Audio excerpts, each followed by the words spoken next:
بسم الله الرحمن الرحيم.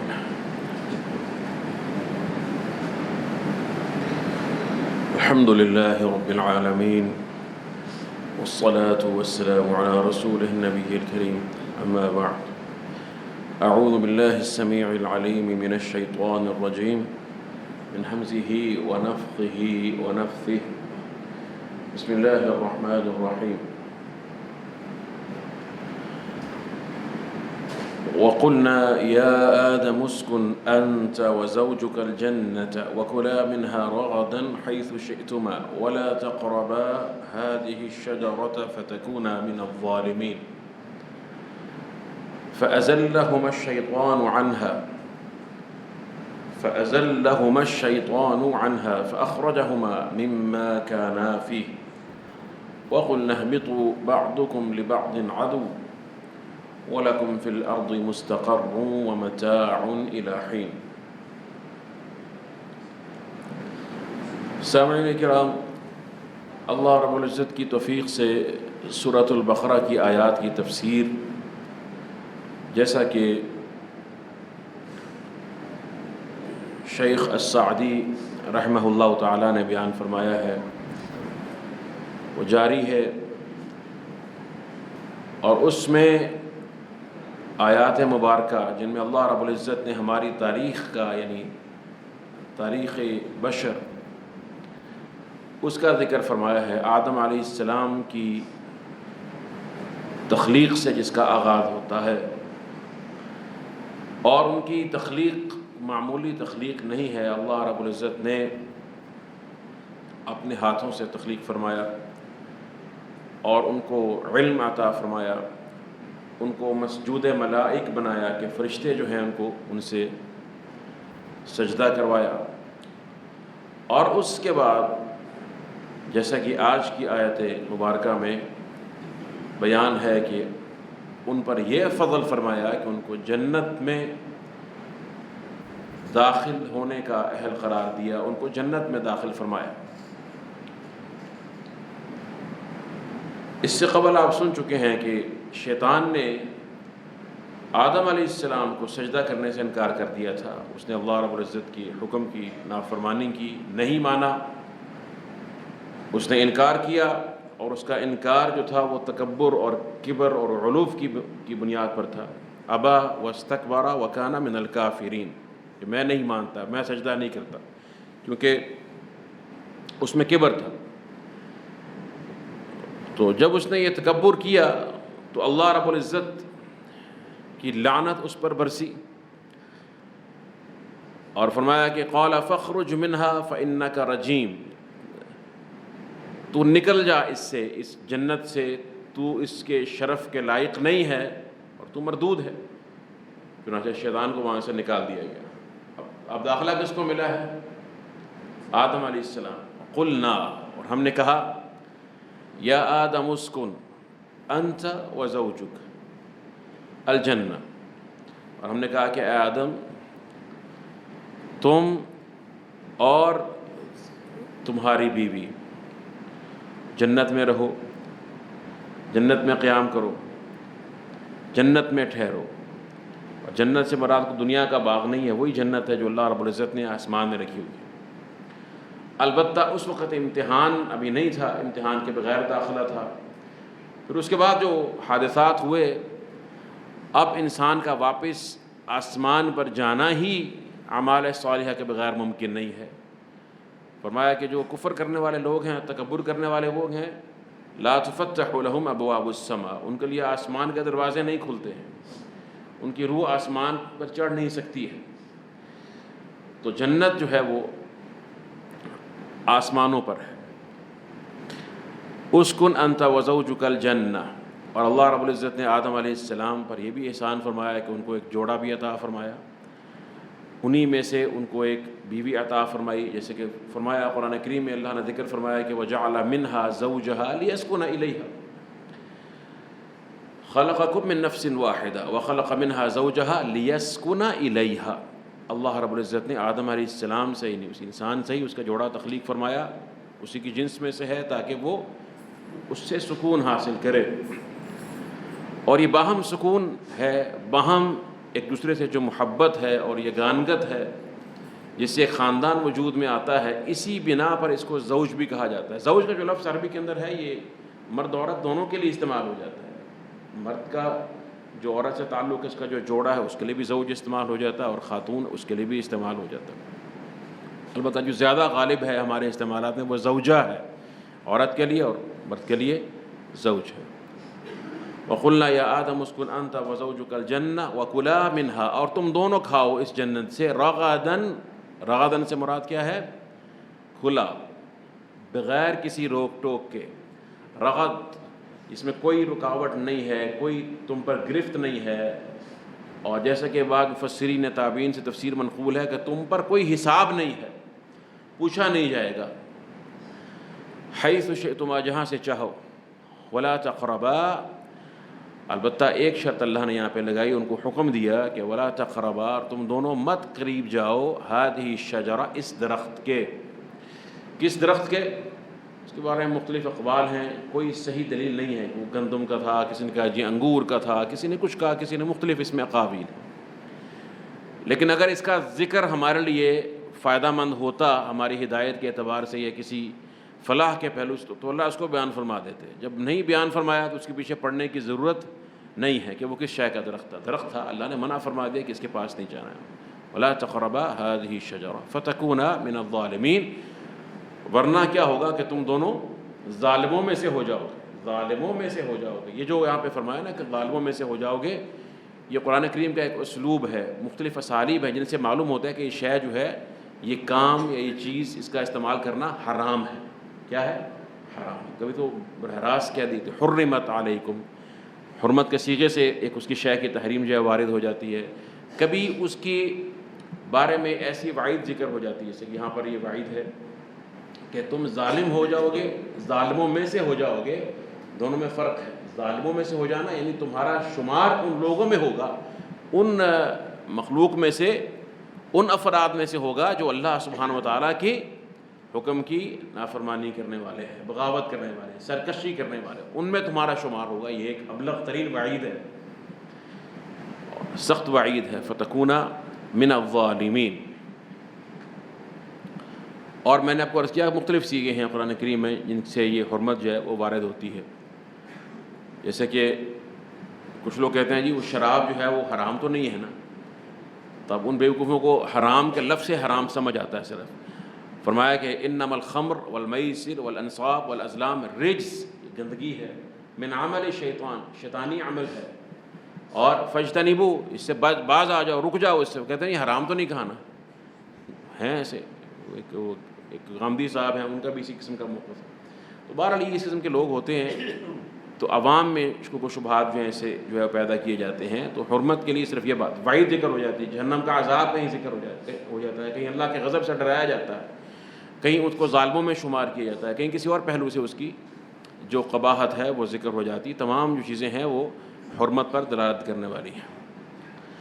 شیخ صاحب تفسیر فرما رہے ہیں کہ لما خلق اللہ آدم وفضلہ، جب اللہ رب العزت نے آدم علیہ السلام کو تخلیق فرمایا اور ان کو فضیلت دے دی۔ فضیلت کیسے دی؟ آپ کے علم میں ہے کہ ان کو سجدہ کروایا، اپنی روح پھونکی، اور روح کے بعد ان کو علم عطا فرمایا۔ یہ بہت بڑی فضیلت ہے۔ اتم نعمتہ علی، اپنی نعمت ان پر تمام فرمائی۔ کس طرح سے؟ بن خلق منہ زوجۃ لیسکن الیہا، ان میں سے ان کی بیوی کو تخلیق کیا، ان کے جوڑے کو تخلیق فرمایا تاکہ وہ ان سے سکون حاصل کریں، ویستأنس بہا، اور ان سے انس حاصل کر سکیں، وامرہما بسکن الجنہ، اور ان دونوں کو اللہ سبحانہ و تعالیٰ نے جنت میں قیام کرنے کا حکم دیا۔ یہ حکم کیسا تھا ویسے؟ اللہ کے حکم دو طرح کے ہیں نا، ایک حکم کونی ہوتا ہے، ایک شرعی ہوتا ہے۔ حکم کونی کیا ہے؟ کہ اللہ سبحانہ و تعالیٰ کی تخلیق ہے، جو چاہتا ہے سو وہ کرتا ہے، اور کوئی بھی شے اس کے ارادے سے پیچھے نہیں رہ سکتی۔ انما امرہ اذا اراد شیئا ان یقول له کن فیکون، اور جو کچھ بھی مخلوق ہے وہ اللہ سبحانہ تعالیٰ کے حکم سے، اس کے اذن سے، اس کے ارادے سے وجود میں آئی ہے۔ اور ارادہ شریعہ جو ہے وہ اللہ کا حکم ہے، اللہ جس کو پسند کرتا ہے اس کو، اور جس شے کو پسند نہیں فرماتا ہے۔ اور اس میں کبھی ایسے ہوتا ہے کہ اللہ کا حکم شرعی جو ہے وہ وجود میں آتا ہے، کبھی نہیں وجود میں آتا۔ اللہ کی جو ارادہ شریعہ ہے، مثلاً اللہ سبحانہ حکم شرعی تو خیر اللہ کا حکم ہے، ارادہ ہے۔ مثلاً اللہ فرماتے ہیں لا یرضی لعبادہ الکفر، اللہ کو بندوں کا کفر جو ہے ان سے اللہ راضی نہیں ہوتا۔ اللہ نے حکم نہیں دیا نا اللہ نے منع فرمایا ہے اسے، کفر سے، فسق سے، فجور سے۔ یہ اللہ کا حکم شرعی ہے کہ ہم ان چیزوں سے اجتناب کریں، یہ محرمات ہیں، لیکن کفر دنیا میں ہے، فسق ہے، فجور ہے اور دیگر ایسی معصیتیں ہیں، وہ اللہ کے حکم کونی کے تحت تخلیق ہو گئی ہیں، لیکن اللہ کا حکم شرعی نہیں ہے۔ تو آدم علیہ السلام کو جو اللہ نے یہاں پر یہ بات کہی کہ جنت میں ٹھہرو اور جنت میں قیام کرو، تو اس میں دونوں احتمالات ہو سکتے ہیں کہ شرعاً ایسا کہا ہو کہ اللہ کی رضا اس میں ہے اور اللہ کا حکم اس میں ہے کہ تم جنت میں قیام کرو، اور دوسری بات ہے کہ اللہ کا فیصلہ ہے تو زیادہ غالب اس میں کونی کا پہلو ہے کہ اللہ کی تقدیر میں ایسے تھا، اس کا یہ فیصلہ تھا اور اس میں اللہ سبحانہ وتعالیٰ نے ان کو حکم دیا اور ان کو ٹھہرایا۔ تو شیخ فرماتے ہیں کہ وَأَمَرَهُمَا بِسُكْنِ الْجَنَّةِ وَالْأَكْلِ مِنْهَا رَغَدًا، اللہ نے حکم دیا ان کو کہ وہ جنت میں قیام بھی کریں، جنت میں رہائش بھی رکھیں اور اس میں سے کھائیں رغدا، ٹھیک ہے جی، خوشگوار انداز میں، کھلا، بغیر کسی روک ٹوک کے، بغیر کسی حساب کے، ای واسعا ہنیئا، حیث شئتما، جہاں سے چاہیں۔ کتنی تاکید سے بات کر دی ہے کہ نہ کھانے میں کوئی روک ٹوک ہے، نہ جنت میں کسی جگہ میں جانے سے کوئی منع ہے، یہاں پہ جانا ہے یہاں پہ نہیں جانا، جہاں جی چاہتا ہے جائیں، اور جس طرح سے چاہتا ہے اس کی نعمتوں میں سے نعمتوں کو استعمال کریں، ای من اصناف الثمار والفواکہ، کھانے پینے کا ذکر فرمایا کہ کھانے پینے کی نعمت کا خاص تعلق ہے انسان کے ساتھ اور اسی کے بنیاد پر زندگی قائم ہے، تمام نعمتیں پھر اس کے بعد اسی کی بنیاد پر ہیں۔ فرمایا کہ مختلف طرح کے جو پھل تھے اور اس میں جو اللہ سبحانہ وتعالیٰ نے نعمتیں رکھی ان میں لذت والی جو بھی غذائیں تھیں ان تمام کے بارے میں اللہ نے اجازت دی۔ وقال اللہ له، اللہ نے فرمایا ان لک الا تجوع فیہا ولا تعرا، یہ دوسرے مقام پر ہے قرآن کریم میں کہ جنت میں آپ کے لیے کیا ہے کہ نہ تو آپ کو وہاں بھوک لگے گی، ولا تعرا، نہ آپ برہنہ ہی ہوں گے، لباس بھی آپ پر ہوگا۔ عریانی جنت میں تو نہیں ہے نا، یہ دنیا کے خاصہ ہے، بعض لوگوں کے لیے دنیا میں یہ نعمت ہے عریانی والی، وہ کہتے ہیں جی کپڑوں میں کیا رکھا ہے، کپڑے اترنے چاہیے، ان کو کپڑے اتروانے کا یا اتارنے کا شوق ہے، جبکہ انسان کا شرف اور کمال کیا ہے، جیسے کہ جنت کے اندر ہے کہ وہ برہنہ نہیں ہے، اس کی شرمگاہ چھپی ہوئی ہے، اللہ نے لباس کو زینت بنایا انسان کے لیے، تو اس میں زینت ہے۔ اللہ تجوع فیہا ولا تعرا وانک لا تظمأ فیہا ولا تضحا، نہ تو وہاں پیاس لگے گی تجھے اور نہ وہاں پر تجھے دھوپ ہی جھلسائے گی، دھوپ کی تمازت بھی نہیں ہے انسان کے دنیا میں، سردی اور گرمی کے موسمی سختیاں ہیں، ایسی کوئی چیز جنت میں نہیں ہے۔ اور جنت کیا ہے اس کے بارے میں عرض کیا جا چکا ہے کہ ہمارا تصور اس کا احاطہ نہیں کر سکتا، ہمارا تصور جو ہے یہ محدود ہے، کیونکہ ہم جو بھی تصور کریں گے بہرحال وہ دنیا کے ہی کسی نہ کسی گوشے سے، دنیا کی لوازمات سے متعلق ہوگا، اور جنت پر اس کو قیاس نہیں کیا جا سکتا۔ وَلَا تَقْرَبَا هَذِهِ الشَّجَرَةَ، ہاں اس درخت کے قریب نہیں جانا ہے۔ اب شیخ صاحب کی حکمت اور بصیرت ہے، فرماتے ہیں نوع من انواع شجر الجنہ، نوع من انواع شجر الجنہ، جنت کے درختوں کی اقسام میں سے کوئی قسم بھی ہو سکتی ہے، کوئی تھی، یہ نہیں کہا کہ یہ فلاں ہے فلاں۔ شیخ صاحب نے اس قسم کے اقوال کی طرف توجہ ہی نہیں دی، جو قرآن کا جو مغز ہے اس آیت کا، جو ضروری چیز ہے اس کو بیان فرمایا۔ اللہ اعلم بہا، اللہ بہتر جانتا ہے کہ وہ کون سی قسم تھی، وہ کون سا درخت تھا، واضح۔ اور ہمارا بھی اس طرح کے معاملات میں یہ موقف ہونا چاہیے۔ ہوتا ہے تفاسیر میں علماء مفسرین جو ہے وہ ذکر فرما دیتے ہیں مختلف چیزیں، جیسے کہ ابھی آگے بھی ذکر ہوگا، تو جیسے یہاں پر انہوں نے کہا کہ مختلف اقوال ہیں، آثار ہیں، یہ اسرائیلی روایات ہیں، بنو اسرائیل سے نقل ہوتی ہیں، ان کو ذکر کرنے میں حرج نہیں ہوتا جب تک کہ یہ کسی اسلام میں بیان کی گئی چیز کے مخالف نہ ہو، ہمارے دین کے کسی حصے کے، کسی جز کے مخالف نہ ہو۔ اگر اس کے مخالف نہیں ہے تو پھر کوئی حرج نہیں ہے، ان کو بیان کیا جا سکتا ہے، مگر فرمایا کہ اذا حدث لكم اہل الکتاب فلا تصدقوهم ولا تکذبوهم، جب تم اہل کتاب بیان کریں تو نہ ان کی تصدیق کرو نہ تکذیب کرو۔ ہم نہیں جانتے کہ وہ بات درست ہے یا غیر درست ہے، تو تصدیق و تکذیب کیے بغیر بیان کرو، اور جہاں پر ایک چیز اپنی اصل میں ثابت ہے، ابھی تمام واقعہ ثابت ہے نا، جنت میں داخل ہونا، ایک درخت کا کھا لینا، آگے اس درخت کی تعیین ہے نا کہ وہ درخت کون سا تھا، چلو اس میں کوئی اسرائیلی روایت اگر آئی ہے تو انہوں نے بیان کر دی، اس میں کوئی حرج نہیں ہے۔ یہ تفسیر کے اندر اس قسم کی روایت کا فائدہ ہوتا ہے کہ وہ رنگ بھرنے کے لیے اصل چیز ثابت ہے، اور جہاں پر کہ رنگ بھرنا ہے کچھ نہ کچھ چیز ایسی کوئی جو کہ قابل وضاحت ہو سکتی ہے، علاقے کا نام ہے، جگہ کا نام ہے، کوئی چیز اور ایسی ہے، اس کو بیان کر دیا جاتا ہے۔ تو اس لیے کچھ لوگ ذرا سختی کرتے ہیں، نہیں تفسیر میں یہ کیا ہو گیا، یہ کہاں سے آ گیا، یہ تفسیر کو ہم نے پاک کر دینا ہے، تو وہ تفسیر کو ضعیف روایت سے پاک کر دینے والا جو تصور ہے نا، یہ اصل میں آج کل کی کچھ پیداوار ہے، یہ خود ہی بیچارے عقل سے پاک ہوتے ہیں ایسے لوگ، اس طرح سے پاکیزگی والی بات نہیں ہے۔ اللہ کے رسول نے فرمایا حدیث عن بنی اسرائیل ولا حرج، اللہ کے رسول فرما رہے ہیں کہ بیان کرو بنو اسرائیل سے، اس میں حرج نہیں ہے، البتہ وہ شے جو اسلام و ہمارے دین کے مخالف ہے وہ تو قطعاً قبول نہیں کیے، اس کو رد کر دیا جائے گا۔ اور جس شے کی تصدیق ہمارے کتاب و سنت کرتے ہیں، اس کا مطلب کیا ہے کہ وہ کتاب جو ہماری کتاب ہے مہیمن علی، وہ نگران ہے نا ان پر، نگہبان ہے، تو اس بنا پر وہ تو ثابت ہو جائے گی کہ وہ سچی ہے، وہ درست ہے۔ جس کی تصدیق ہماری شریعت سے ہو جائے اور جس کی تکذیب ہو جائے اس کو اٹھا کر پھینک دیجیے، اس کی کوئی حیثیت نہیں ہے۔ اور جس کے بارے میں کتاب و سنت خاموش ہیں، کوئی چیز وارد ہوگی اس کو بیان کرنے میں اس طرح کے قضیات میں کوئی حرج نہیں ہوتا۔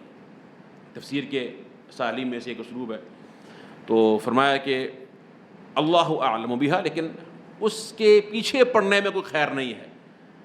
وَإِنَّمَا نَهَاهُمَا عَنْهَا امتحان وابتلاء، اور اللہ نے کیوں منع فرمایا اس درخت کے پاس جانے سے؟ تو امتحان تھا، ان کی آزمائش تھی۔ یہ تو وہ حکمت ہے جو ہمیں معلوم ہوتی ہے، جو ہمیں شیخ صاحب کی بصیرت ہے۔ پھر دوبارہ کیا فرماتے ہیں؟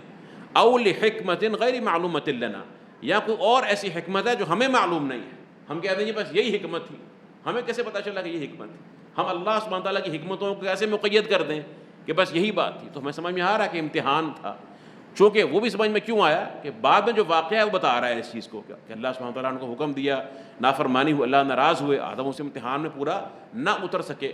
ٹھیک ہوگی بات؟ جو امتحان بن گیا نا ان کے لیے، آزمائش تو بن گئی، ابتلا تو بن گئی نا، وہ تو معلوم ہو رہا ہے، لیکن کہنا ہے کہ بس یہی حکمت تھی، امتحان ہی تھا اور کوئی حکمت نہیں تھی اللہ سبحانہ تعالیٰ کے ہاں، یہ ایک اللہ پر حکم لگانا ہے جو ہمارے لیے مناسب نہیں ہے۔ اس کی حکمتیں کاملاً وہی جانتا ہے کہ کیا ہے، ٹھیک ہے؟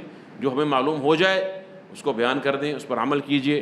ایک فہم ہے دین میں، کتاب اللہ کا فہم ہے، لیکن اپنے فہم کو کل فہم قرار مت دیں اور اللہ پر حکم نہ لگائیں، نہ اللہ کے علم کو محدود کریں، فتکون من الظالمین۔ تو شیخ صاحب فرما رہے ہیں پھر وہی بات، یہ اصول بیان کر رہے ہیں کہ جو اللہ نے فرمایا کہ تم ورنہ تم ظالموں میں سے ہو جاؤ گے، فرمایا دل علی ان النہی للتحریم، یہ جو بات ہے فتکون من الظالمین، یہ بتا رہا ہے کہ جو نہیں یہاں پر ہے کہ لا تقربا، یہ نہیں کس کے لیے تھی؟ تحریم کے لیے۔ یہ نہیں صرف اس لیے نہیں ہے کہ کر لو تو خیر ہے، نہ کرو تو بہتر ہے۔ کبھی بھی ہوتا ہے نا کوئی شے مکروہ ہوتی ہے، قرآن میں ایسی آیات بھی ہیں جن میں یا حدیث میں ایسے نصوص مل جاتی ہیں کہ جہاں پر ایک شے سے منع کیا جاتا ہے لیکن اس شے کا پابند نہیں کیا جاتا اس نہیں کا، کہ لازماً اس سے اجتناب کرنا ہے، نہ کرو یہ بہتر ہے۔ اگر کوئی کر لیتا ہے تو اس کو گناہ نہیں ہے، لیکن فتکون من الظالمین، ظلم کسی صورت میں روا ہو سکتا ہے؟ بولیے، ظلم تو کسی صورت میں بھی مقبول نہیں ہے نا۔ تو معلوم ہوا کہ یہ نہیں جو یہاں پر ہے لا تقربا والی ممانعت جو ہے یہ تحریم کے لیے، حرمت کے لیے، واضح؟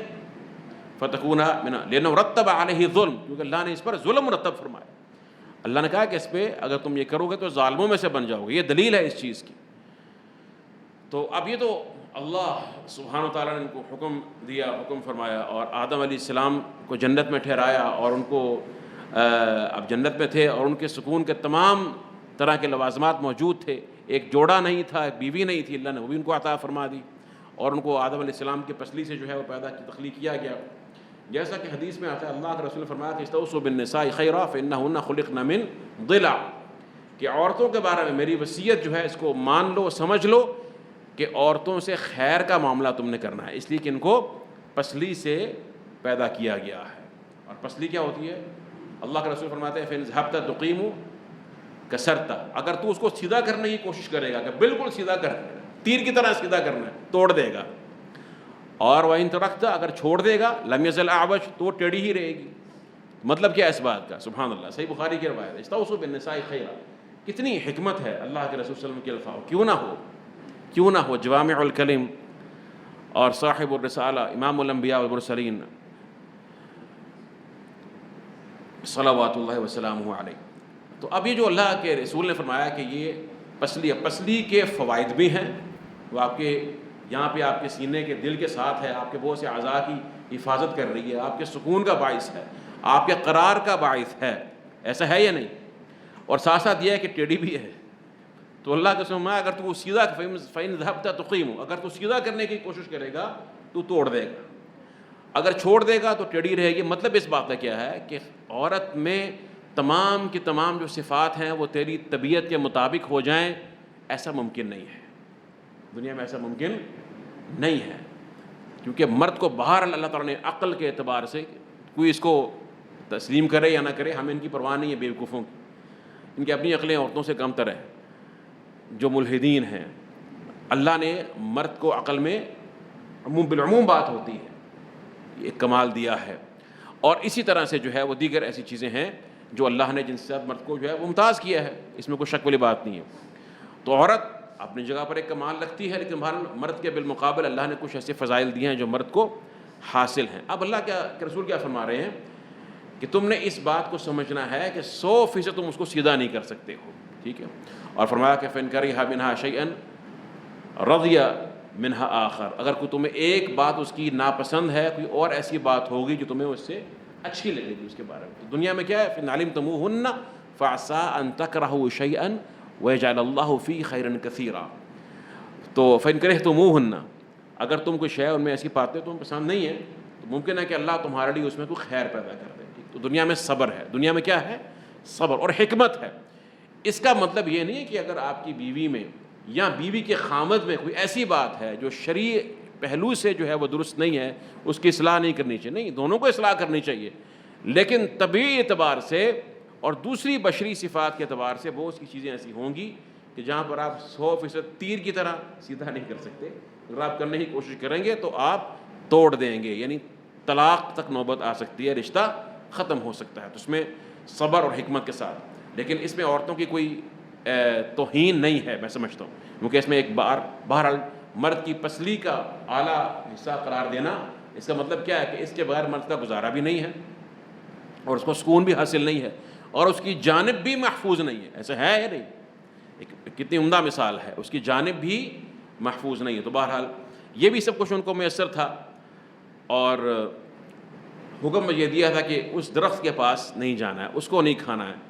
تو پھر کیا ہوا، فَأَزَلَّهُمَا الشَّيْطَانُ عَنْهَا، ان دونوں کو پھسلا دیا شیطان نے اس سے، فَأَخْرَجَهُمَا مِمَّا كَانَا فِيهِ، اور ان دونوں کو نکال دیا اس سے، اس جگہ سے کہ جس میں وہ تھے، کس میں تھے، جنت میں تھے، وہ وہاں سے ان کو اب شیطان کی طرف منسوب کیا کہ شیطان نے نکلوا دیا، شیطان نے، حالانکہ شیطان تو سبب بنا ہے نا، لیکن چونکہ سبب ایسا بنا کہ جو بندہ سبب بنتا ہے، دنیا کے اندر بھی یہ بات یاد رکھیے کہ گناہ میں جو تعاون کرنے والا شخص ہے، جو گناہ پر ابھارنے والا ہے یا معاون بننے والا شخص ہے، تو ظاہر ہے کہ وہ بھی برابر کا مجرم، بلکہ بسا اوقات بڑا مجرم ہوتا ہے، جو کسی کو برگلائے اور اس کو اکسائے۔ تو شیطان کی طرف اللہ نے منسوب کیا کہ اس نے جنت میں سے ان کو نکال دیا، اخرجہما مما کانا فیہ۔ اب شیطان جو ہے وہ جنت میں اس نے کس طرح سے ورغلایا، شیخ صاحب فرماتے ہیں فلم یزل عدوہما یوسوس لہما ویزین لہما تناول ما نہیا عنہ، مسلسل شیطان جو ہے ان کا دشمن ان کے لیے وساوس پیدا کرتا رہا، ان کے لیے مزین کرتا رہا کہ یہ بڑا اچھا درخت ہے، یہ بڑا خوبصورت، اس کا پھل بڑا شاندار ہے، اس کو کھانے سے یہ فوائد حاصل ہوں گے۔ اور مختلف وہی بات ہے کہ اسرائیلی روایات میں یہ بھی آتا ہے کہ پہلے وہ گیا، اس نے خوب نوحہ کیا، رویا پیٹا، تو انہوں نے پوچھا کیا ہوا ہے، تمہیں کیا تکلیف ہے؟ کہتے جی مجھے آپ پر دکھ ہو رہا ہے کہ آپ جنت میں تو ہیں، مگر آپ یہاں پہ جب موت آئے گی تو آپ یہاں پہ رہ نہیں سکیں گے، تو آپ مر جائیں گے، سارا کچھ چھوڑ جائیں گے، تو یہ نعمتیں ادھر ہی رہ جائیں گی، اور آپ کی موت جو ہے اس کی بنا پر آپ اس سے محروم ہو جائیں گے، وغیرہ وغیرہ۔ اور پھر اس کے بعد جو ہے وہ ایک چیز دل میں جگہ بنا لیتی ہے، اللہ تعالیٰ عالم، اور بعد میں پھر وہ یہ بات، یہ تو قرآن کہتا ہے نا کہ شیخ صاحب آگے جسے فرما رہے ہیں وقاسمہما، یہ ذکر بھی آ رہا ہے، وہ اس نے قسمیں کھائیں، بلکہ فدلاہما بغرور، دھوکہ دیتا رہا ان کو، ایسے دلائل مہیا کرتا رہا کہ جو دھوکے پر مبنی تھے، ان کے ذریعے ان کو کہتا رہا کہ اس میں کھا لیں۔ اور جو ذکر ہے وہ یہ بھی ہے کہ هل ادلک علی شجرۃ الخلد وملک لا یبلی، سورہ طٰہٰ میں فرمایا کیا میں آپ کو کسی ایسے درخت کے بارے میں نہ بتاؤں گے اگر آپ کھا لیں 2 فائدے آپ کو حاصل ہو جائیں گے فوری طور۔ کیا؟ ایک تو وہ ہے شجرۃ الخلد، آپ کو موت کبھی نہیں آئے گی، دنیا میں یہی ہے نا انسان کو آج بھی، کیونکہ نفسیات تو انسان کی وہی چلتی آ رہی ہے نا۔ ایک تو انسان کہتا ہے کہ میں مروں نہ، زندگی میری جو ہے وہ ہمیشہ جو میں جس حالت میں ہوں بس، اور اسی میں لگا رہوں، مجھے موت کبھی نہ آئے، مجھ سے نہ نعمتیں چھنیں اور نہ مجھے کوئی نقصان ہو۔ وَمُلْكٍ لَا يَبْلَى، نہ تجھے موت آئے گی اور نہ تیری بادشاہت ہی پرانی بوسیدہ ہوگی، وہ بادشاہ بھی تیری قائم رہے گی۔ تو جس کو نعمتیں ملی ہوں خوب دنیا میں، وہ کیا چاہتا ہے؟ وہ یہی چاہتا ہے نا کہ مجھے جو عہدہ ملا ہے، جو میری حیثیت ہے، یہ برقرار رہے، اسی پر میں رہوں، بس کبھی ختم نہ ہو، نہ موت آئے نہ مجھ سے یہ بادشاہ چھنے۔ یہی ہے نا ہوس کی انتہا۔ اور کیا ہے انسان کے پاس اور ہے کیا جس کی وہ خواہش اور آرزو کر سکے؟ بس یہیں تک محدود ہے۔ ملک کی خواہش ہے، بادشاہت کی خواہش ہے، اور کیا ہے؟ زندگی میں دوام مل جائے اس کو۔ تو اس نے یہی کہا وقاسمہما، اور قسمیں کھاتا رہا۔ قاسم جو ہے یہ بظاہر تو مفعلہ سے ہے کہ باہم ایک دوسرے کے ساتھ قسمیں کھانا، مگر یہاں پہ قسمیں کس نے کھائیں؟ شیطان نے۔ آدم علیہ السلام تو معاذ اللہ قسم نہیں کھائی، تو شیطان کی طرف ایک کی طرف منسوب کیا۔ مراد یہ کہ وہ بار بار قسمیں کھاتا رہا، تکرار کے ساتھ قسم کھاتا رہا کہ یہ آپ کے لیے خیر ہے، یہ آپ کے لیے بہتر ہے، یہ آپ کے لیے اچھا ہے۔ اب وہ جنت میں داخل کیسے ہوا؟ معلوم ہوتا ہے کہ اس نے بات چیت کی، تو اگر بات چیت کی براہ راست تو کوئی سامنے کہیں ہوگا نا، ایسے معلوم ہوتا ہے نا کہ اس نے گفتگو کی، کلام کیا، مخاطب کیا۔ تو جنت میں اس کو داخلہ کیسے ملا؟ وہ تو جنت سے نکال دیا گیا تھا۔ جب اس نے انکار کیا، اللہ نے فرمایا قال فاخرج منها فانك رجیم وان عليك اللعنة الى يوم الدین، اللہ نے تو نکال دیا تھا جنت سے اس کو۔ تو جنت میں اس کو داخلہ کیسے مل گیا، وہ داخل کیسے ہو گیا؟ اس کے بارے میں پھر وہی بات ہے کہ ہمیں کوئی ایسی صریح نص نہیں ملتی، نہ کتاب میں نہ سنت میں، جو یہ بتائے کہ یہ شیطان جنت میں داخل ہوا تھا۔ رہا وسوسے میں ڈالنا یا ان سے کلام کرنا، اس کا انداز کیا آتا ہے؟ کوئی بھی کیفیت ہو سکتی ہے۔ اللہ سبحانہ و تعالیٰ کے لیے مشکل نہیں ہے کہ اللہ اسے کوئی ایسی قدرت اختیار دیا ہو جس کی بنا پر وہ جنت سے باہر رہ کر بھی یہ وسوسہ ڈال پائے۔ جب آزمائش ہوتی ہے تو اسی طرح سے ہوتی ہے، اور اس کی مثال بھی ہے قرآن کریم میں۔ آپ دیکھیے اللہ نے سورہ اعراف میں جہاں پر ذکر ہوا ہے شیطان کا، یہ دوبارہ اس واقعے کا ذکر ہے، قصے کا ذکر ہے، وہاں پر اہل جنت کا اہل جہنم سے ایک مکالمے کا بھی ذکر ہے۔ ونادى اصحاب الجنت اصحاب النار۔ اب جنت کہاں پر ہے؟ وہ ساتوں آسمانوں کے اوپر ہے، فوقہ عرش الرحمن۔ فردوس کے بارے میں فرمایا کہ وسط وعلی الجنہ فوقہ عرش الرحمن، کہ اس کے اوپر جو ہے اللہ کا عرش ہے۔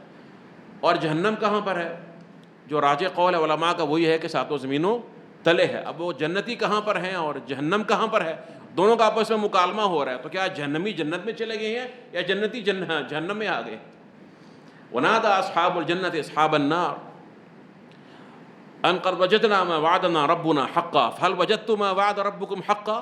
جنتی جہنمیوں سے کہیں گے کہ ہمارے رب نے ہم سے جو وعدہ کیا تھا ہم نے اس کو آج سچ پا لیا ہے، حق پا لیا ہے۔ کیا تم نے اس وعدے کو جو تمہارے رب نے تمہارے ساتھ کیا تھا اپنی نافرمانی پر، اس کو سچ پایا یا نہیں پایا؟ قالوا بلى، مکالمہ ہو رہا ہے۔ اگر یہ مکالمہ ممکن ہے تو شیطان کا جو بھی آسمان پر ہے، اب یہ آسمان سے نہیں اتارا گیا ہے، جنت سے نکالا گیا ہے، تو وہاں پر کیوں نہیں وہ وسوسہ پیدا کر سکتا کسی ایسے طریقے سے، کسی ایسی کیفیت سے جس کے بارے میں ہم حتماً نہیں جانتے۔ باقی کچھ نے کہا کہ یہ وہی بات پھر اسرائیلی روایات ہیں، لیکن ان میں ضعف ہے۔ وہ امام طبری کے جو استاذ ہیں وہ بھی، اور اس کے بعد پھر اور بھی کہ ایسے روات میں سے ایسے افراد ہیں کہ محدثین نے جن کو جو ہے وہ کذاب تک کہا ہے۔ بہرحال اسرائیلی روایات ہیں وہ یہی ہیں کہ کچھ کہتے ہیں جی وہ مختلف زمین کے جو چوپائے تھے ان کے پاس آیا اور ان سے کہا جی جنت میں داخل ہونا ہے، مجھے اپنے اندر داخل ہونے دو۔ تو میں خود تو وہ نہیں جا سکتا تھا، کسی جانور میں داخل ہو کر جنت میں داخل ہو سکتا تھا۔ تو کسی نے کہا جی پھر سانپ تیار ہو گیا، اور سانپ کے پہلے پاؤں ہوتے تھے، اور اس وقت جو ہے وہ بڑا خوبصورت ایک دابا تھا، ایک چوپاؤں کے مانند تھا، پھر اس میں داخل ہوا، پھر جنت میں چلا گیا اور سانپ کے منہ میں چھپ گیا شیطان، اور وغیرہ وغیرہ، ایک پوری اس میں وہ داستان ہے۔ تو اس طرح کی چیزیں بھی ہیں۔ البتہ صحیح چیز کیا ہے کہ شیطان کہ اس وسوسے کا اللہ نے اسی کیفیت کا ذکر نہیں کیا، ہمارا اس پر ایمان ہے، اللہ نے فرما دیا وہ حق ہے کہ اس نے بہرحال ان کو گمراہ کیا۔ فاغتر به واطاعاه، یعنی اوپر فرمایا حتی ازلہما، جس شے کے کھانے سے ان کو منع کیا گیا تھا اسی شے سے وہ ان کو مزین کرتا رہا کہ یہ بہت اچھا درخت ہے، اگر آپ کھا لو گے ہمیشہ ہمیشہ کے لیے جنت میں رہو گے۔ اور یہ بھی قرآن کریم میں آتا ہے، کہنے لگا کہ الا ان تکونا قال ما نهاكما ربكما عن هذه الشجرة الا ان تكونا ملكين او تكونا من الخالدين۔ تمہارے رب نے پتہ کیوں منع کیا تمہیں اس درخت کے پھل کھانے سے؟ تاکہ تم کوئی فرشتے نہ بن جاؤ۔ اب وہ بھی تو یہ نفسیات کا تو ماہر ہے نا شیطان، یہ تو اس میں بات ہے۔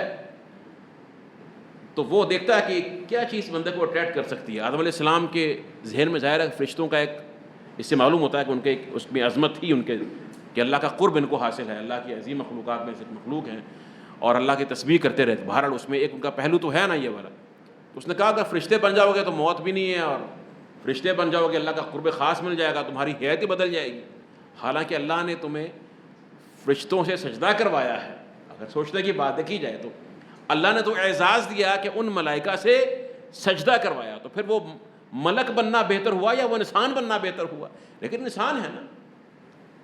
تو یہ اب فرق ہے. اب غور کیجیے ذرا، آدم علیہ السلام اور شیطان کے جو غلطی ہے اس میں فرق دیکھیے کہ آدم علیہ السلام پھسل گئے، فَأَزَلَّهُمَا، یہ ہے نا زلل ہے نا یہاں پہ، حَمَلَهُمَا عَلَى الزَّلَلِ بِتَزْيِينِ، کہ شیطان یہ دیکھیے یہ لکھا ہوا ہے حَمَلَهُمَا عَلَى الزَّلَلِ بِتَزْيِينِ، کہ ان کو شیطان نے جو ہے اس پھسلنے پر اس کو اکسا کر ان کو اس مقام پر لا کھڑا کیا.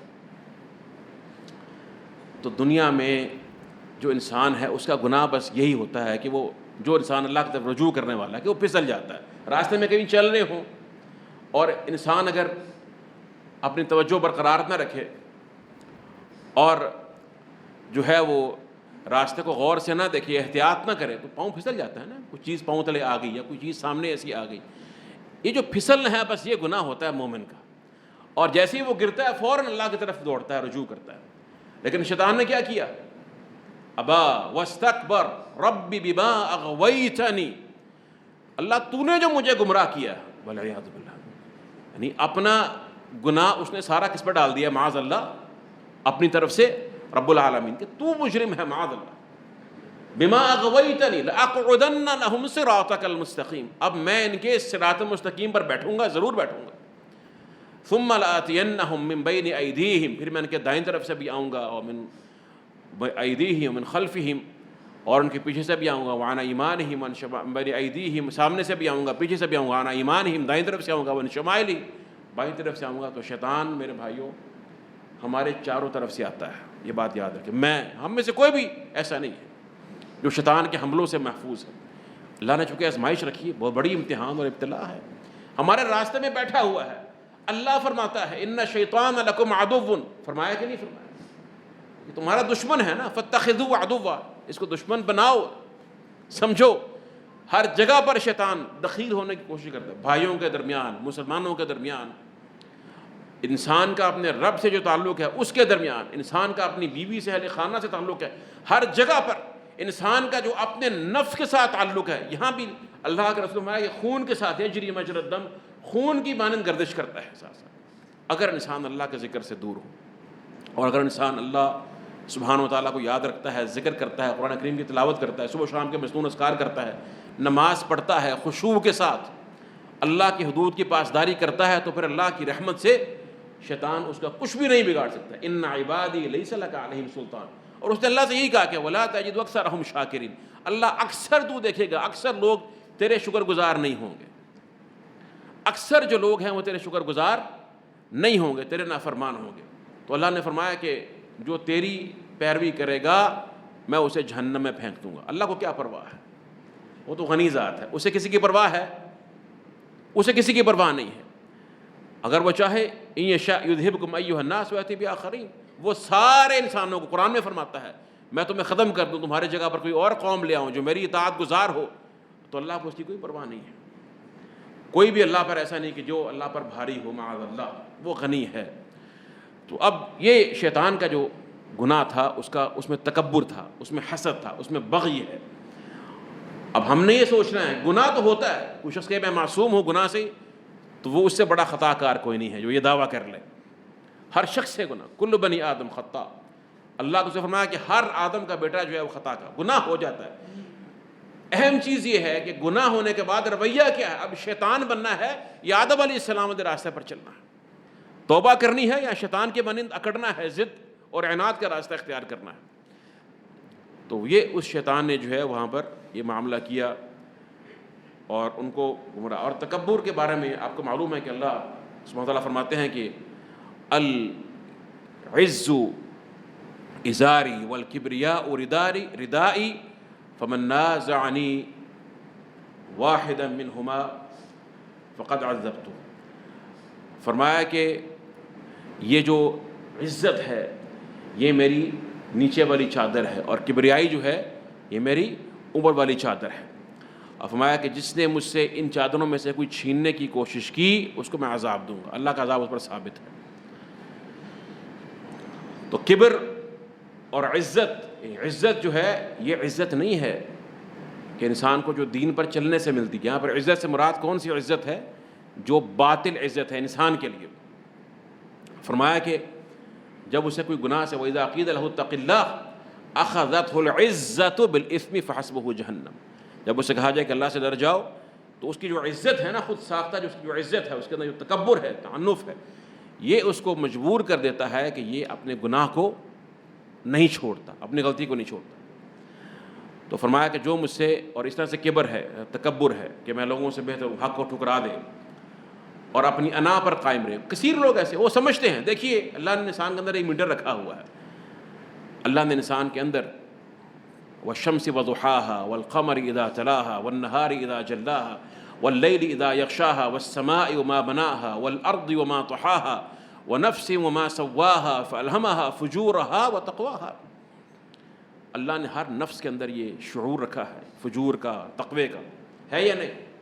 آپ پہلے پڑھ چکے ہیں نا شروع میں، ہدی للمتقین، متقین کے لیے ہدایت ہے۔ جو مسلمان نہیں ہوا اس میں بھی ایک فطری تقوی ہوتا ہے۔ ابن مسعود کی روایت آپ کے سامنے ہے نا کہ پہلے امانت دلوں پر اتاری گئی، پھر قرآن اتارا گیا۔ وہ قرآن سے پہلے امانت کیا تھی؟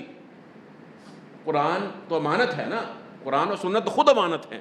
انا عرضنا الامانۃ علی السماوات والارض والجبال فابین ان یحملنها، ایسی عظیم امانت ہے کہ ان کو زمین و آسمان نہیں اٹھا سکے۔ قرآن کے نازل ہونے سے پہلے اللہ کے رسول نے جس امانت کا ذکر کیا جو مسلمان کے دل میں اس سے پہلے موجود ہوتی ہے انسان کے دل میں، وہ کون سی امانت ہے؟ یہی ہے نا کہ دھوکہ نہیں دینا ہے اور فراڈ نہیں کرنا ہے، اور انسان امین ہوتا ہے، اور انسان کے اندر فطری جو اخلاق ہے وہ موجود ہے، قتل و غارت، جھوٹ، ٹھیک ہے۔ جیسے کہ ابن مسعود اسلام لانے سے پہلے انا مؤتمن، انہوں نے کہا کہ میں اللہ کے رسول کو وہ پہچانتے نہیں تھے، ان کو کہا کہ میں آپ کو بکریوں کا دودھ نہیں پلا سکتا اس لیے کہ میں امین ہوں، کسی کا مال ہے میرے پاس۔ سبحان اللہ، سمجھ رہے ہیں اس بات کو؟ یہ تو بہت بڑی ایک امانت ہے۔ اب یہ جو چیز ہے یہ انسان کے اندر جو ہے فطرتاً موجود ہے۔ تو شیطان اور انسان، اب دنیا میں دو طرح کرو، حزب الشیطان اور حزب اللہ یا حزب الرحمن۔ ہم نے کس گروہ میں سے بننا ہے؟ ہم نے اپنی صفات کو خود متعین کرنا ہے بتوفیق اللہ تعالی۔ فرمایا فاغترا بہ واطاعہ، تو وہ دونوں اس سے دھوکہ کھا گئے اور اس کی اطاعت کر لی۔ فاخرجہما مما کانا فیہ من النعیم والرغد، تو پھر جو جنت کی نعمتوں میں تھے اور خوشیوں میں تھے اور مزے میں تھے، اس سے ان دونوں کو جو ہے وہ نکال دیا۔ صرف جنت سے نکالا نہیں بلکہ وہاں پہ ایک اور بھی ان کو تکلیف کا سامنا کرنا پڑا۔ وہ کیا تھا؟ جی ماشاء اللہ، لباس ان کا اتروا دیا۔ قرآن میں آتا ہے نا، ان کا لباس اتروا دیا۔ اور لیریہما سوآتہما، قرآن کہتا ہے ان کی جو شرمگاہیں تھی ایک دوسرے کو دکھا دی۔ اللہ نے اس کو محفوظ رکھا ہے، پردے میں رکھا ہے۔ انسان کی عفت ہے، انسان کی شان ہے۔ اور اللہ فرماتے ہیں کہ یا بنی آدم لا یفتننکم الشیطان، اے آدم کی اولاد، آدم کے بیٹو، تمہیں شیطان فتنے میں نہ ڈالے جیسے تمہارے کما اخرج ابویکم من الجنہ، جیسے تمہارے ماں باپ کو اس نے جنت سے نکالا تھا۔ ینزع عنہما لباسہما، ان کا لباس ان سے اتار رہا تھا اور ایک دوسرے کی شرمگاہیں ان کو دکھاتا۔ لیرہما سوات وطفقا یخصفان علیہما من ورق الجنہ، پھر وہ کیا ہوا جب لباس نہ رہا تو جنت کے پتوں سے پھر اپنے تنوں کو ڈھانپنے لگے۔ وہ آگے فرمایا کہ قد انزلنا یا بنی آدم قد انزلنا علیکم لباسا یواری سوآتکم وریشا، اے آدم کے بیٹے، ہم نے تمہارے لیے جو ہے وہ لباس اتارا ہے جو تمہاری عیبوں کو، تمہارے عیوب کو، تمہاری شرمگاہوں کو چھپاتا بھی ہے اور تمہاری وریشا، تمہاری زینت کا باعث بھی ہے۔ دونوں چیزیں ہیں نا لباس، کہ لباس انسان کے عیوب کو چھپاتا بھی ہے اور اس کے لیے اس کو زینت بھی مہیا کرتا ہے۔ وَلِبَاسُ التَّقْوَىٰ ذَلِكَ خَيْرٌ، فرمایا بہترین لباس تقوی کا لباس ہے۔ اب دیکھو دنیا میں شیطان یہی کر رہا ہے اس وقت، سب سے پہلا اس کا جو وار ہوتا ہے وہ انسان ایک تو اللہ سے مایوس کرنا، اور پھر دوسری بات برہنگی اور جو ہے فحاشی کی طرف ملا کہ فحاشی کو پھیلاؤ، اور آپ جو تحریکیں چل رہی ہیں بے لباسی کی، اور اس کو آزادی خیال کیا جا رہا ہے، لباس آزادی کو کوئی انسان کا شرف خیال کیا جا رہا ہے، والعیاذ باللہ من ذالک۔ تو بہرحال یہ تمام شیطانی ہتھ کنڈے ہیں۔ ایک ایک چیز اللہ نے قرآن میں بیان فرما دی، تو فرمایا کہ وَأُهْبِطُوا إِلَى دَارِ التَّعَبِ وَالنَّصَبِ وَالْمُجَاهَدَةِ، جی ان کو اتار دیا گیا۔ یہ دیکھیے یہاں کیا فرمایا، جنت سے ان کو اتار دیا گیا۔ کن کو اتار دیا گیا؟ یہاں پہ دیکھیے فَأَخْرَجَهُمْ مِمَّا كَانَا فِيهِ وَقُلْنَا اهْبِطُوا بَعْضُكُمْ لِبَعْضٍ عَدُوٌّ، ہم نے کہا کہ اتر جاؤ تم سب، تمہارا بعض کا دشمن ہے۔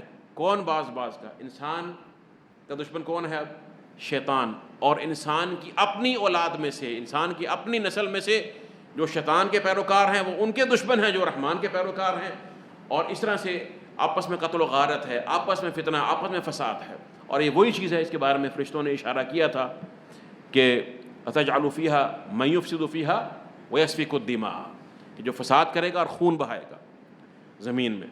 تو یہ تمام چیزیں یہ عداوت ہے، اور یہ بھی اللہ کا عذاب ہے ایک طرح سے ان کے لیے جو اللہ کے نافرمان ہے یا نہیں، کہ اللہ ان بعض کو بعض پر مسلط کر دے۔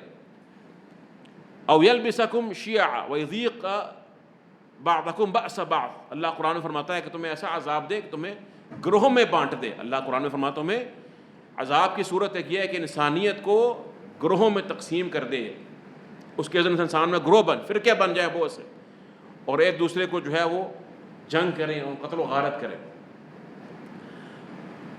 اور حق پر نہ آئیں تمام لوگ۔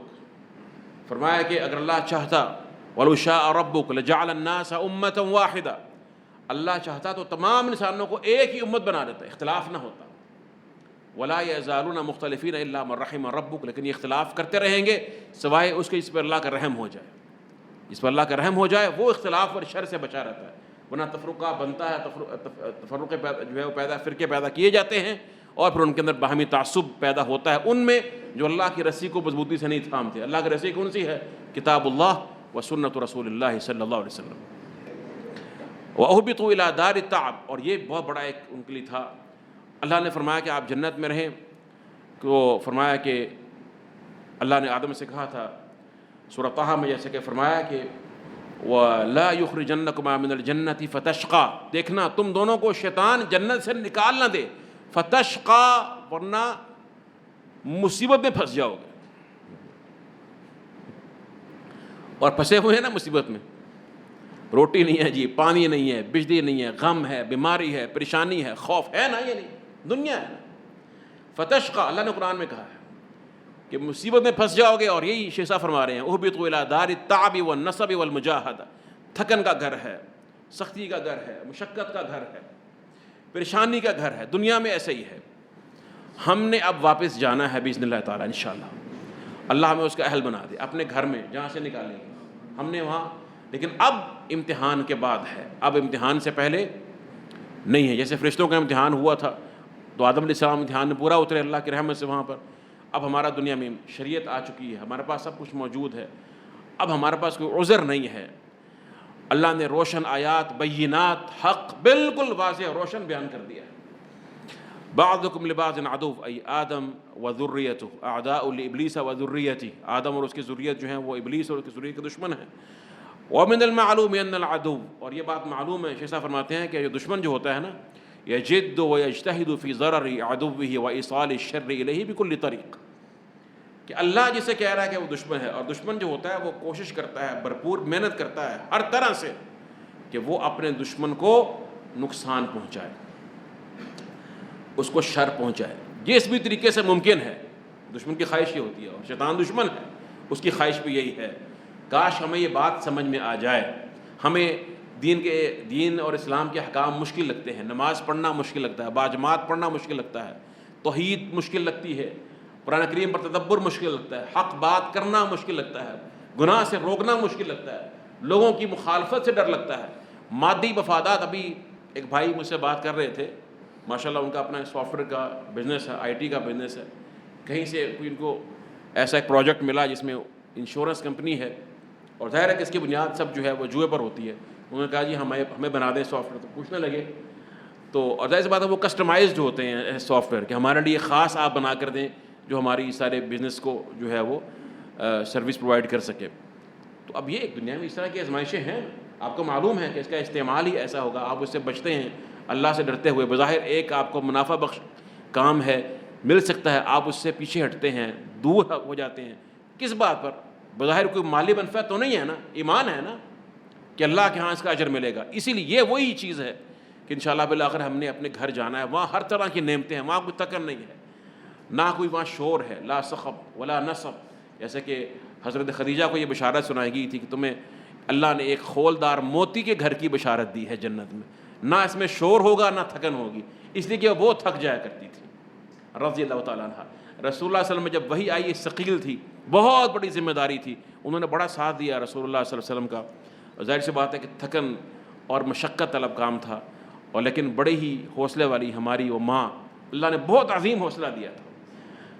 مشکل ترین اوقات میں انہوں نے اللہ کے رسول کا ساتھ دیا. اسی طرح سے ہے نا. تو بہرحال یہ دنیا میں انسان جو اللہ کے دین کے راستے میں تھکن اور مشکلات اور شدائد برداشت کرتا ہے, اس کا اجر بڑا عظیم ہے. اور یہ دنیا میں اپنی خواہشات کو پورا کرنا چاہتا ہے, جس طرح سے بھی ہو, بس مجھے مرضی کی چیز ملنی چاہیے. باقی تو مولویوں کی باتیں ہیں, ہوتی رہتی ہیں. تو پھر سمجھ میں آ جائے گا جب اس کا رزلٹ ملے گا, نتیجہ ملے گا کہ سختی کیا ہوتی ہے. والعیاذ باللہ من ذالک.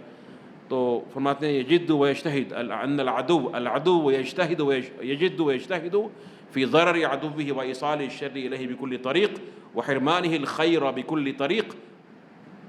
اور اس طرح سے دشمن یہ چاہتا ہے کہ اپنے دشمن کو جمیع خیر سے محروم بھی کر دے ہر طریقے سے جو اس کے لیے ممکن ہے. ففی ضمن ھذا, کہتے ہیں کہ اس آیت مبارکہ کے ضمن میں ہمیں کیا اسباب حاصل ہوتے ہیں. تحذیر بنی آدم من الشیطان, اللہ نے آدم کو شیطان سے ڈرایا بھی تو ہے نا. کیا فرمایا؟ کما قال تعالی ان الشیطان لکم عدو فاتخذوہ عدوا, یہ تمہارا دشمن ہے, بے شک تمہارا دشمن ہے, اس کو دشمن بنا لو. اللہ کہتا ہے تمہارا دشمن ہے, دشمن بناؤ. اللہ کا حکم شرعی ہے یہ. انما يدعو حزبه ليكونوا من اصحاب السعير, وہ اکیلا نہیں ہے, اپنے گروہ کو بلاتا ہے, پورے گروہ کو. ہوتے ہیں نا شیطانی ایجنٹ ہوتے ہیں وہ انسانوں میں سے, من الجنۃ والناس, شیاطین الانس والجن, دونوں طرح کے ہوتے, ان کو اپنے ساتھ وہ شامل کر. بہت سے ایسے آپ کو لوگ مل جائیں گے جو معاذ اللہ جو دین کے راستے سے بہت دور ہیں, یہاں تک کہ فرمایا کہ نقیض لہ شیطانا فہو لہ قرین, شیطان ان کا ساتھی بن جاتا ہے. کوئی انسان بغیر کسی وجہ کے, کوئی خیر کے راستے پر چلتا ہے, کوئی امانت داری کے راستے پر چلتا ہے, کوئی دین کے راستے پر چلتا ہے, کوئی حق کے راستے پر چلتا ہے, بغیر کسی وجہ کے ان کو تکلیف ہوتی رہتی اور وہ شرارتیں کرتے رہتے ہیں, اس کو چھیڑ دیا اس کے خلاف.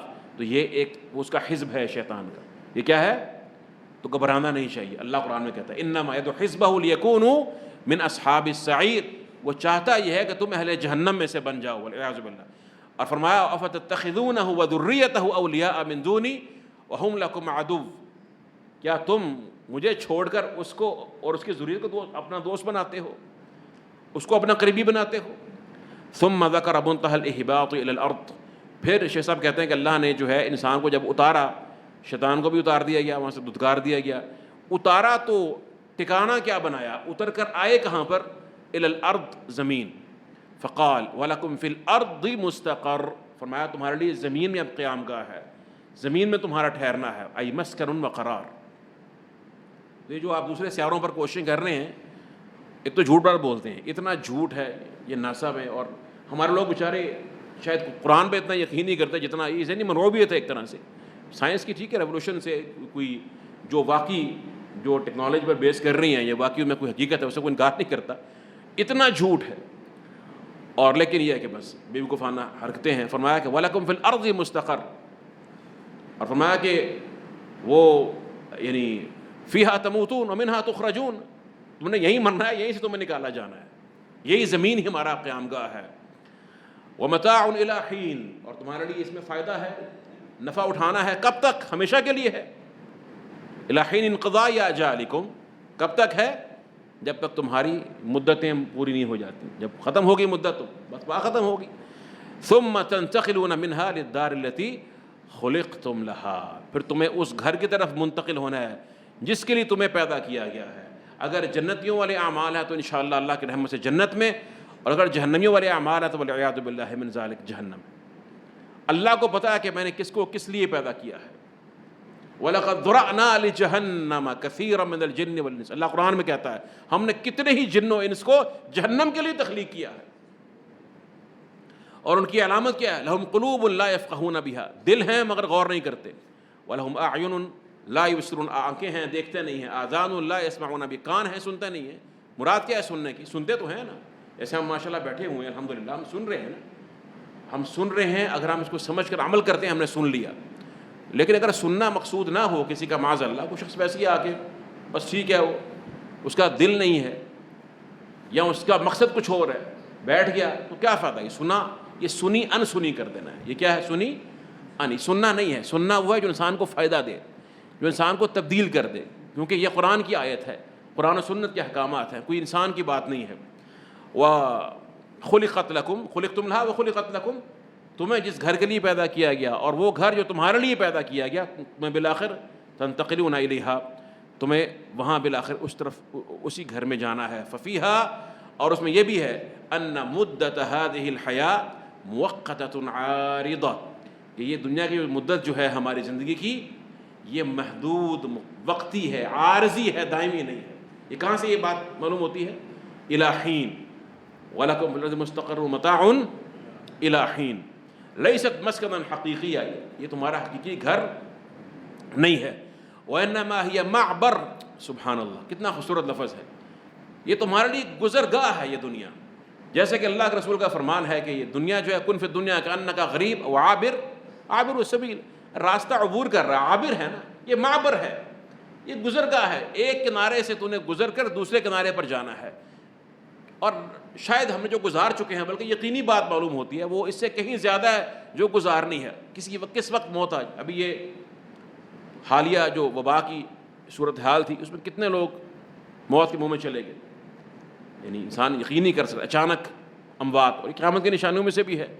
تو بہرحال فرمایا کہ لیست مسکنا حقیقی, حقیقی مسکن نہیں ہے. وانما ہی معبر, یہ گزرگاہ ہے. یتزود منہا لتلک الدار, یتزود منہا لتلک الدار. تمہارا جو آخرت والا جو گھر ہے نا, یا تم نے جانا ہے, اس کے لیے یہاں سے سامان لے لو, زاد راہ لے لو, تقویٰ لے لو, اعمال صالحہ لے لو.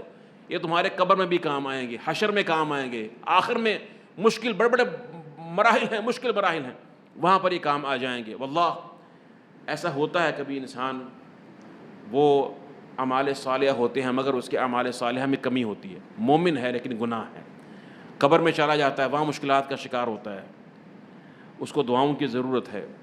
بہت ایسے معاملات انسان کے ساتھ ہیں. دنیا میں دین کے معاملے میں تھوڑے پر قناعت نہ کریں. تھوڑے پر قناعت کر لیں گے سمجھ لیجیے ہماری موت ہے. دنیا میں ہلکی ہو جائے, کم کھا لیں, حلال ہے, کم کھا لیں, کم پہن لیں, مشکلات اٹھا لیں, کوئی فرق نہیں پڑتا. کتنی ہے جو کاٹ لی ہے وہ اس سے کہیں مشکل تھی, ٹھیک ہے, لیکن آخرت وہ بن جائے گی نا. لیکن آخرت کا جو عذاب ہے, جو آخرت کے شدائد ہیں, وہ بہت زیادہ ہے اور اس کے احوال بہت سخت ہیں.